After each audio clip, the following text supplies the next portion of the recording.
Hey, what's going on, family? It's me, baby girl, Slaughter, Niecy Denise, back with another video. I am at lunch right now, and I have my egg rolls here. My avocado cucumber maki roll is my favorite. Let me show you what I have. Can y'all see this? My little maki rolls. Can y'all see the egg rolls? Yeah, so I'm going to partake in that while I am going to read to you a chapter.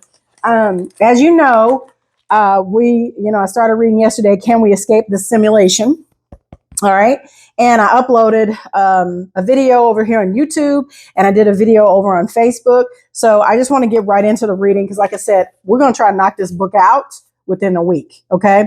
So where I left off, I showed you last night a picture of the repopulation of the known lands. This was 1728, the last Great Reset, the fall of Tartary, and the mud flood. Okay. This is the custodians, the Dark Brotherhood, with their ship repopulating with the Cabbage Patch Kids, dropping the Cabbage Patch Kids off, or looking like they're planting and harvesting some things out here in a field. All right.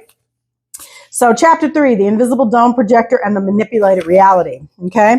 So it says, after the intense conversation, I felt as though something inside me had been lost. It was difficult to find the exact words to describe this sensation, as if a tiny yet crucial piece of an invisible mechanism had broken. Something so small, yet its failure remained undetectable. And so I remained in silence, deep in thought, processing each of Helen's words, until once again, I sought a way to continue on the path of pure learning.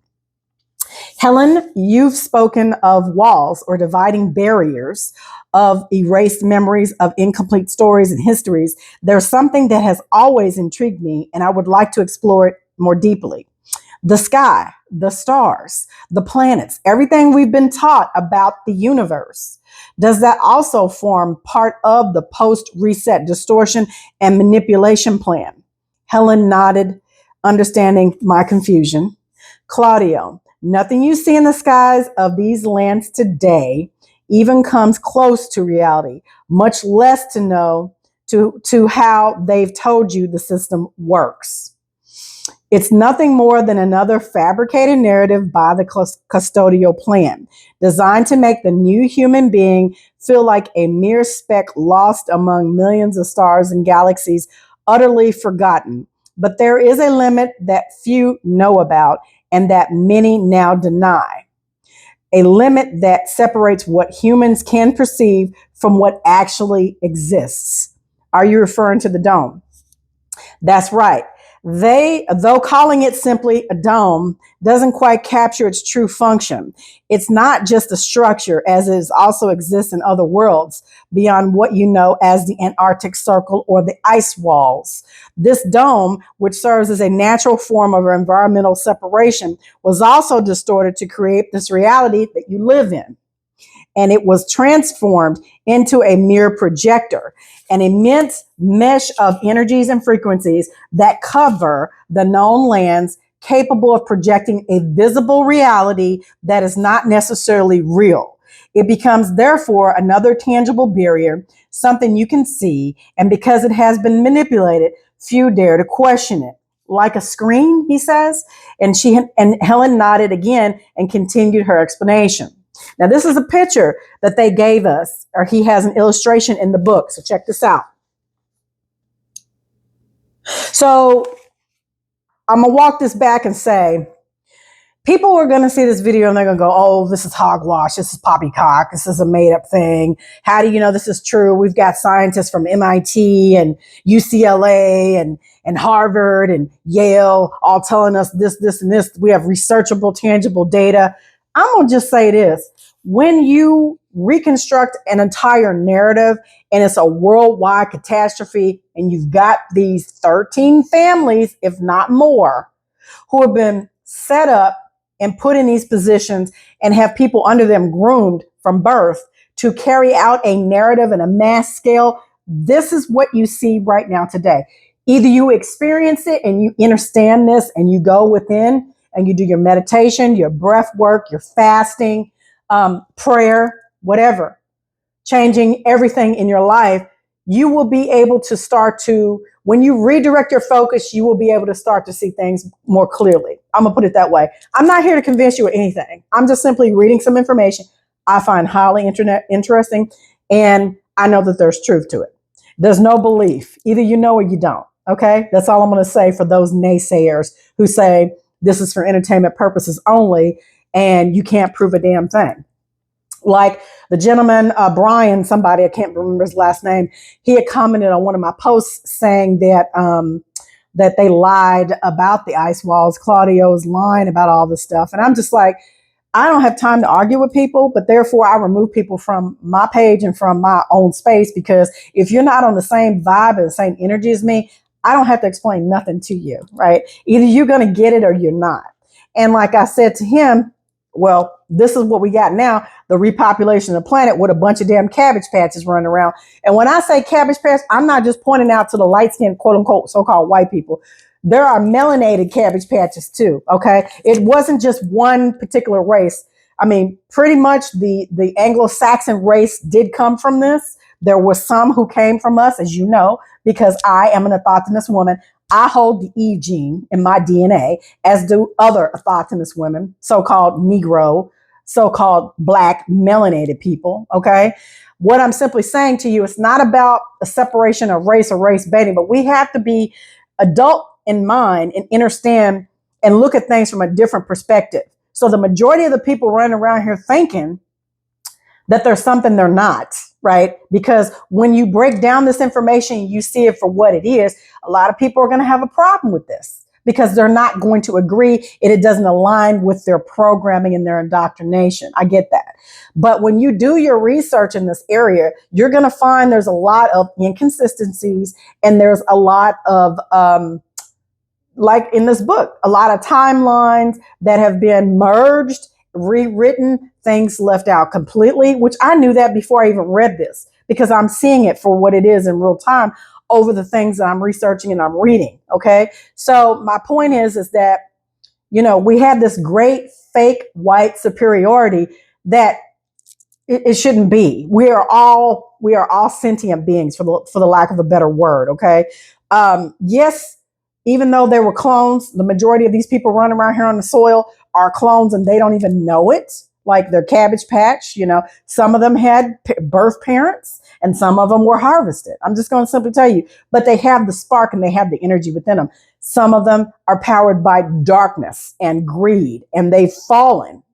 They fall into a lower state because they are under these custodians, right? And they have an agenda that they're carrying out. So when I read these things, you have to have a critical mind. You have to use your discernment. But like my play brother called me yesterday and he was saying one of his friends had mentioned that the Egyptian text the Bible uses the Egyptian text. And I'm like, yeah, it does. I said, but you got to understand something. There have been 6 resets. There have been 6 resets thus far, if not 8 total. Okay. Because now I'm seeing 8, but I've always, from the books that I've read previously, I've saw 6. All right. We're on number 7. Right. So if you look at all the civilizations before us that were destroyed, you've got merging timelines, you got bits and pieces of stories from here and there. And then also you've got to look at how things were created and structured by the Jesuits, the Vatican Church, the strong arm, okay, the New World Order that established itself since the fall of Tartary in 1776 on the back of the dollar bill. You see it, all right? So my point is that when you start to do this research, it becomes an uncomfortable truth for a certain set of people, right? To my so-called light-skinned brothers, all right? Brothers and sisters, but it shouldn't be, because like I told you, many of you so-called white people run around here calling yourself black. I mean, calling around yourself white. You're actually of us. You're actually black and you don't even know it. And I'm going to say black for this video for the people who see it, but you're not on my level when I say that. And I'm not being derogatory or trying to put myself above anybody. I'm simply using those terminologies because it's most aligned with what people understand nowadays, right? So what I'm simply saying to you, you have a lot of so-called white people who have O positive, O negative blood. They look as pale as anything, but they're actually of us. They come from us. You are from the autochthonous bloodline. You have black people in your family, and you just don't want to own up to it. Because one, you haven't done your genealogy. Two, you may not even know your true family, right? Because you may have been adopted. Your grandparents may have been adopted. They don't know. I'm just simply saying. So when you start to look at this research, everything overlaps and you get a picture of what truly transpired. And it's on a scale that no one could even imagine. That's why I tell you guys, and that's why I'm going to read in just a second, something on ascension and where you understand what this is in your consciousness, because having a consciousness and awareness is two different things, right? And when you come into this knowledge about the simulation, and when you go outside and you look at the sky and you look at the stars, it becomes very burdensome and heavy. And it almost like you go through a depression when you learn the truth, because the more you learn, the more you grieve, right? The more you grieve. And I'm not just saying that just to be being irrelevant. I'm simply telling you, the more you research, the more you grieve. Clearly. I know I had to take a bite because I'm hungry. So, walking back to what I was saying, people are going to have a problem with this. Some people. And they're going to chalk it up as it's just a story in a book and it's not real. That's fine. If you're one of those people, that's cool. You're not ready for the information. Keep it scrolling. Keep moving. But for those of you that really want to know the truth and put puzzle pieces together, this is why I'm here and I'm sharing this information, because I'm doing the same thing. Okay. You may be further along in your ascension walk than I, and I may be further along in my walk than you. But irregardless, we can help each other. All right. Because that's what we truly need. We need a community. And it don't matter what color you are, what ethnicity. You can be, a Thotanist. You could be so-called Spanish, Puerto Rican, Anglo-Saxon, German. I mean, whatever your nationality, your creed, color, race is, it does not matter at this point. We all got to get to a baseline understanding of what the hell has happened. Okay. And that's all I'm saying. So let's get back to this. So Helen nodded again and continued her explanation. Exactly. Though it's more complex than that, we could call it a simulated projection, Claudio. A vile custodian work of advanced technology. It has been refined to what we now see. Designated to keep human minds occupied with the vastness of an infinite universe of distant planets and galaxies, while the essential remains hidden behind the curtain. It's like a theater with such a perfect stage set that the actors forget they are on stage. Okay. Jiva said, "Do you think it's a game?" Alex has said, "This is a game." And I'm going to tell you that, yes, it is a test. This is a school. This is a university. You're dealing with beings that have hijacked the system, and we've got to learn how to work around that shit. You got to see it for what it is. That's the most difficult part. Once you start to walk that walk and see it for what it is, then you're on the path, and you just got to go full steam ahead. That's it. So it says, it's like a theater with such a perfect stage set that the actors forget they are on stage. They simply go along with the beauty and brightness of its lights, which seem to guide them home. But those stars are not real, and the home is also a manipulated and distant setting. But Helen, why would they create such a projection in our skies? I can tell you that, because they can't, and because they want to harness the power. This is an experiment to them. I'm just telling you. So let's see what Helen says. Because nothing enslaves more than a belief that one is insignificant. The projector dome does not merely conceal lands, mountains, and oceans beyond its boundaries. The mere fact of planting the idea that the human being is just a lost point in a boundless universe is enormous. And when someone believes themselves small and irrelevant, they stop questioning. They stop searching, especially when, should you dare to question this model, you are met with criticism from renowned figures of academia, those who will try to portray you as someone who isn't intellectually up to par, and quite possibly even accuse you of emotional instability or mental disorders. Yeah, I've heard that from my own. But you know, excuse my language for anybody who sees this video. I care two fucks. I don't. I give two fucks. I don't care, because it's like I already knew this information and I'm recalling it. Does that make sense what I'm saying? It's like I'm relearning things, or it's like I already knew, and it's like triggering memories. It's triggering things that I've known before and that I've seen before and that I understand more deeply now, right? Does that make sense? It's like I asked for the knowledge and it's being given to me. And so, yes, you question everything, you use your discernment, but you got to understand something is really wrong with this place. And shifting timelines and unaliving millions of people over and over and over makes so much sense. And yeah, I may sound like a crazy person, an unstable person, but I'm here to tell you that we'll know soon enough. We'll know soon enough, because they're full steam ahead with this agenda. So, I'm not preaching any doom, gloom. I'm not sharing any doom and gloom. I'm just simply saying we're out of time and we got to get our shit together, and we got to make the change within ourselves in order to make this world a place that we need to be, right? And seeming how the majority of my brothers and sisters, no matter what color you are, your heads are in the sand, and you're not even trying to focus on this information and trying to go and look stuff up for yourself and satisfy the questions that you may have, and then bring those questions to the great spirit, the creator of all. And in time, those questions will be answered, like my questions are being answered right now, real time with you all. I'm just saying.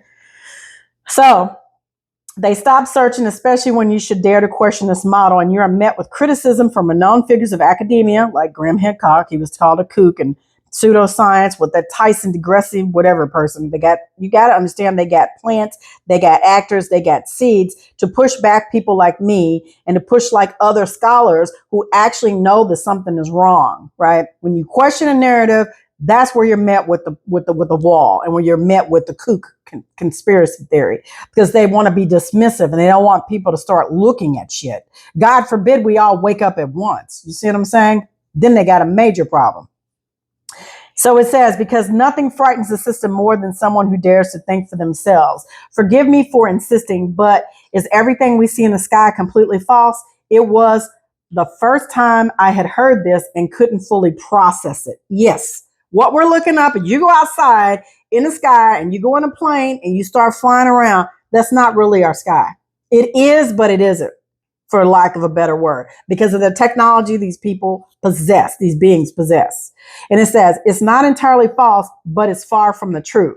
The creation of projections to uphold a narrative is what you find today. The same happens with certain astrological phenomena. Everything is carefully designed to maintain this narrative intact so that you never question anything, your history, your past, your surroundings, and much less ask whether there are other lands beyond the ice walls. Curiously, those lands are even more heavily guarded.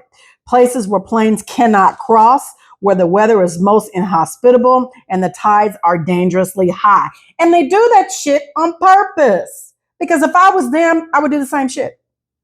I'm telling you, right now, stop what you're doing. Let's clap. Clap for the custodians, because they got everybody fucking hoodwinked. I'm not lying. Not lying. They got everybody fooled. So, do we live inside an illusion? I interrupted. The new humanity was born and grew up and developed inside this illusion, inside a parallel reality. The projector dome is like a painting that covers everything you can see, the colors, the shapes, but behind it lies something deeper that remains invisible. And unless you remove that painting, you'll never know what lies beyond. But you must understand, no one will go there to remove it or study it. Though in time, sudden discoveries will begin to expose the system. As you know, there are many ancestral beings infiltrated in these lands. Well, I'm glad they're here. I'd like to meet a couple of them. Holla at your girl. Just saying. Infiltrated in these lands, and many missions are underway. One of them is to publish these fragments, bits of reality for sleeping humanity. The work must be intense, but also gradual, though clearly there will be others who publish similar stories to distract you from the real message.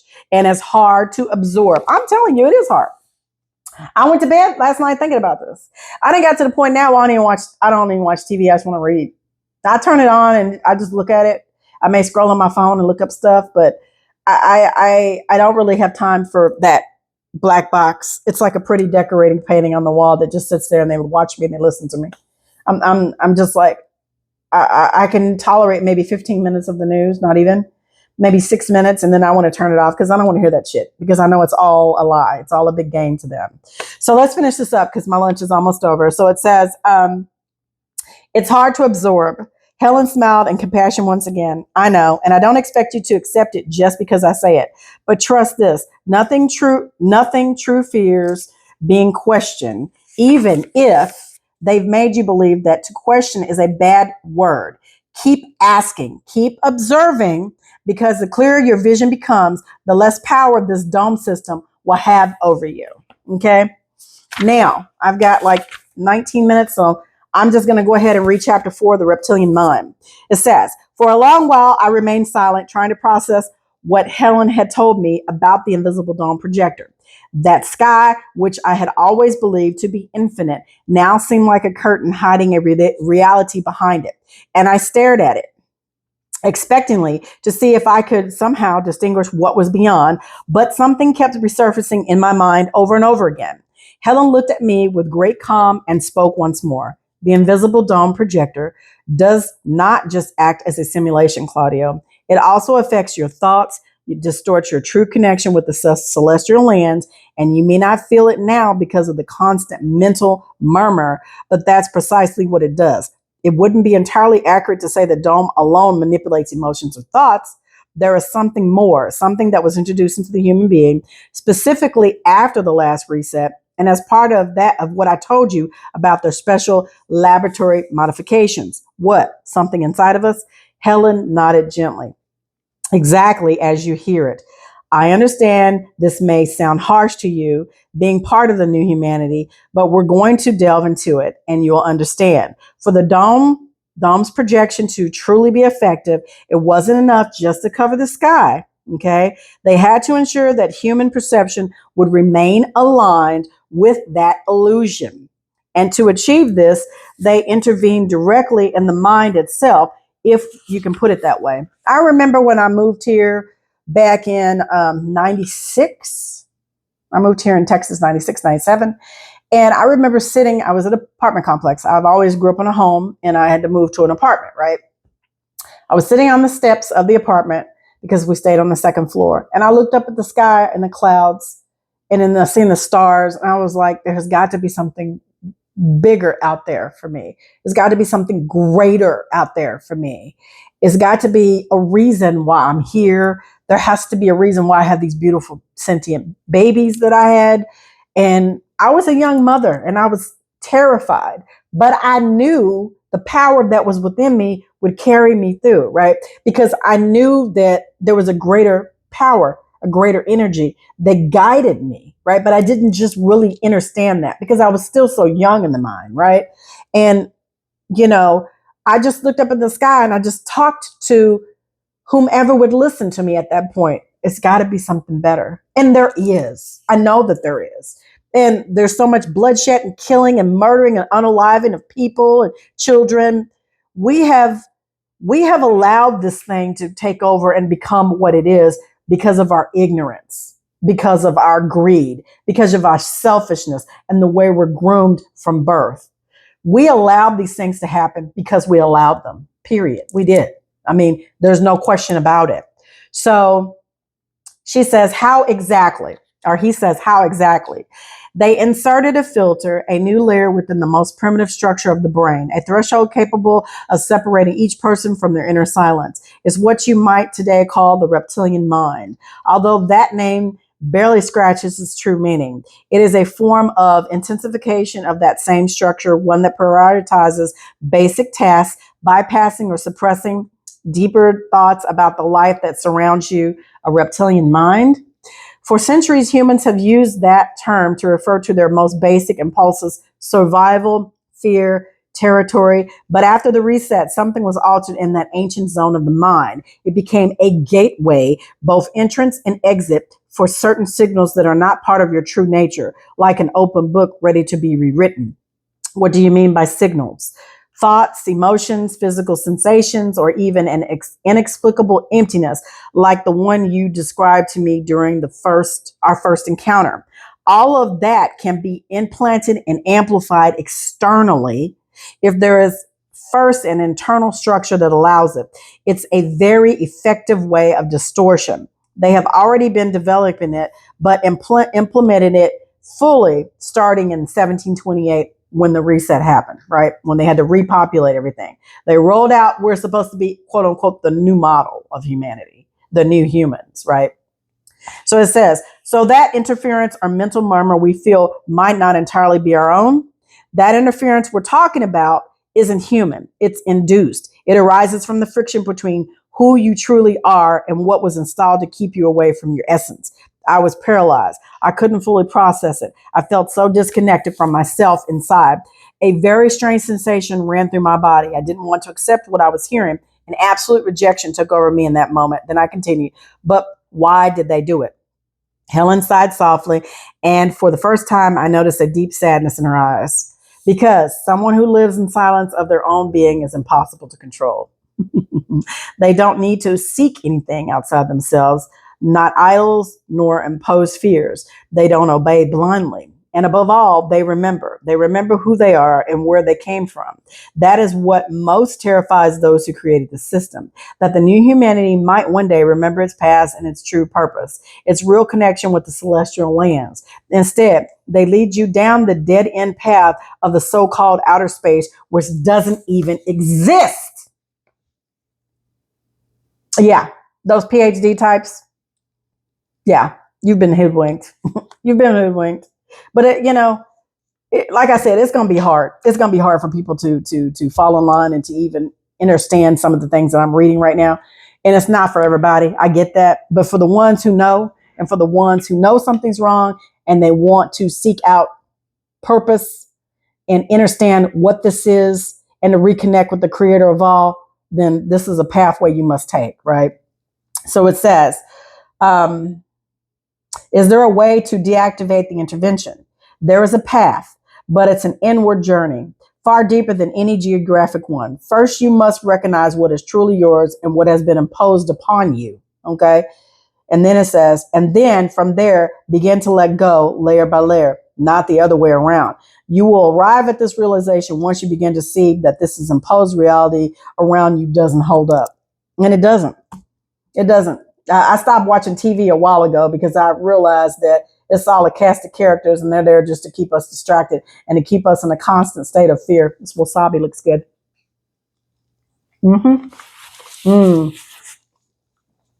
Cucumber, avocado, ginger, wasabi, rice. Good. So the reptilian mind isn't just biology. It's also a key they use, right? That's right. In part, in its natural form, the way your mind prioritizes survival is understandable.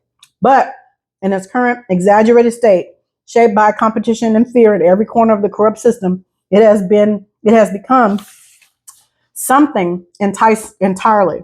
Freeing oneself in some way means finding where the boundary lies between what seems real and what truly is. But as long as it remains active, it will continue feeding that murmur, that mental interference that pulls you away from yourself. So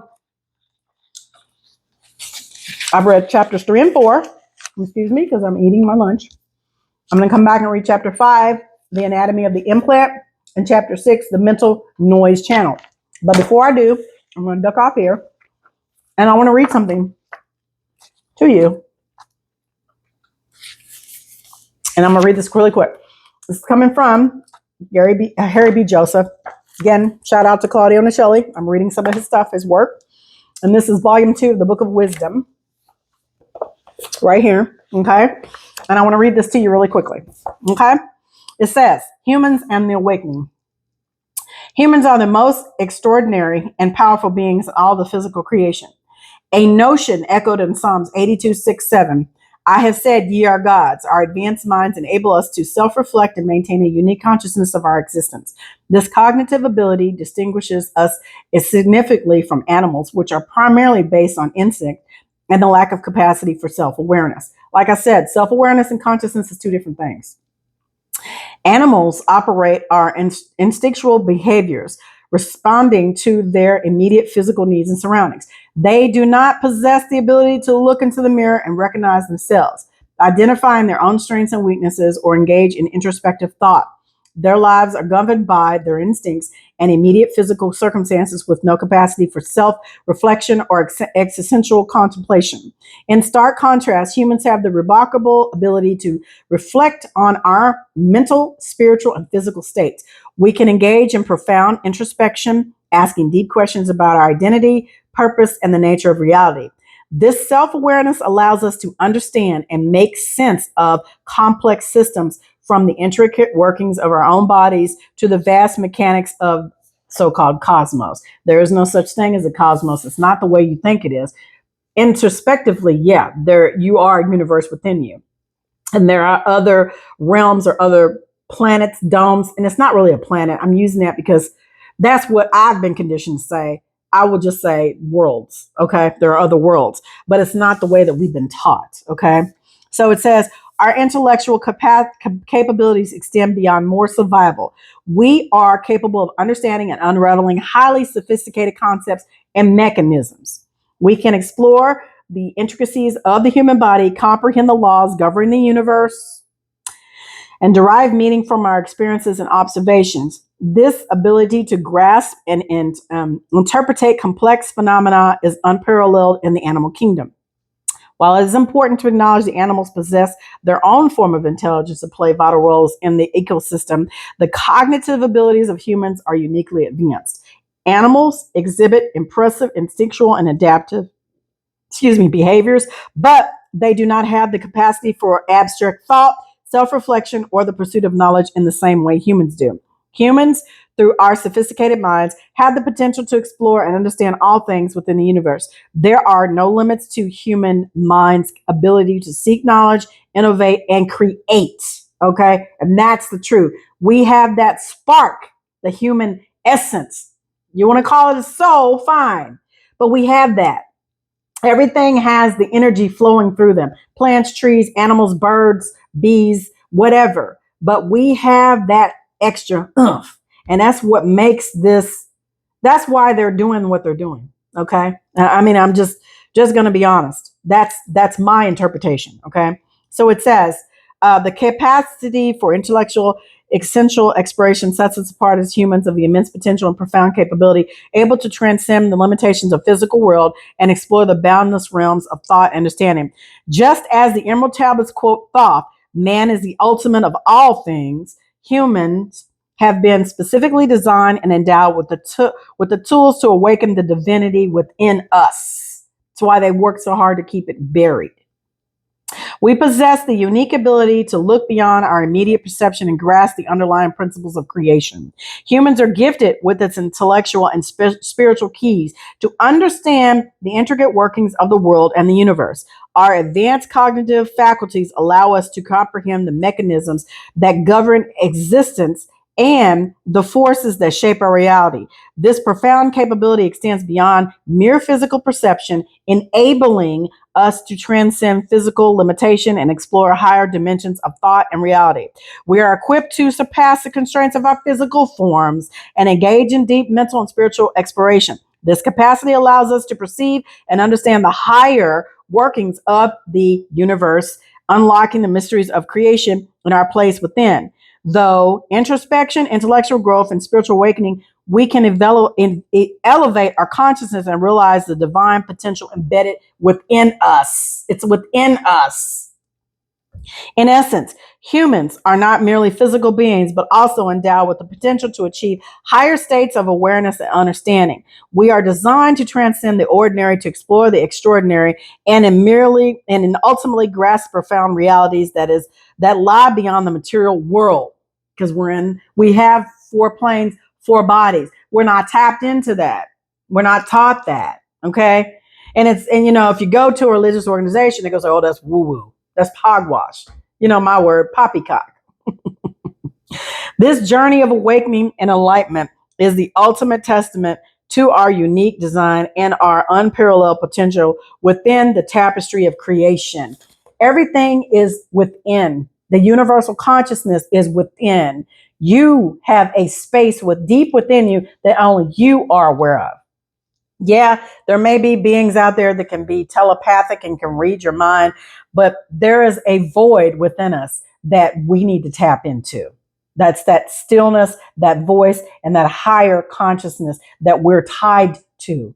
But we just need to reestablish that communication, right? And it's just a process. So the reason why I read that is because you need to understand that the awakening takes place within you. And only until you start to let go of this narrative of this world that they've given us. Now, it's not simply for you to just quit your job and sell all your stuff and go live in the national forest with the cryptids. I'm not saying that.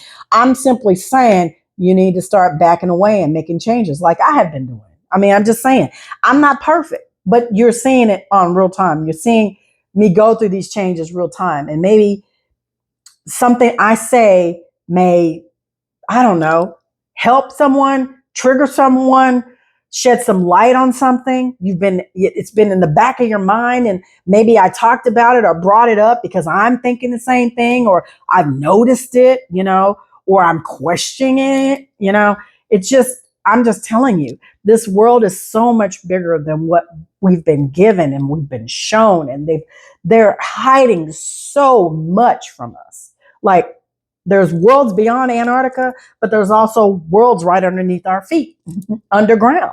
I'm just simply saying, it just blows my mind that people aren't questioning their reality that they're given. I understand you working and you struggling and you trying to pay your bills, and you got to take care of the kids, and this bill's due and that bill's due, and you trying to find a job, and you don't know how you're going to make ends meet, or you open your fridge and you ain't got no food in here, the bills are past due and you need to get your car fixed, or you don't have a car and you're taking public transport. I get it, because you're in survival mode, and it's a system that's been put in place to keep you at that level. You got to rise above that. You got to, because I've been there. I know exactly what that's like. Now I'm in a different stage in my life, but still, I still have to go through things and experience things for where they are. So, see that ginger? Doesn't that look good? I'm just simply saying to you guys, we got to do better. We got to realize that this system it's going to come down. It's going to end. All this is going to go away. All right.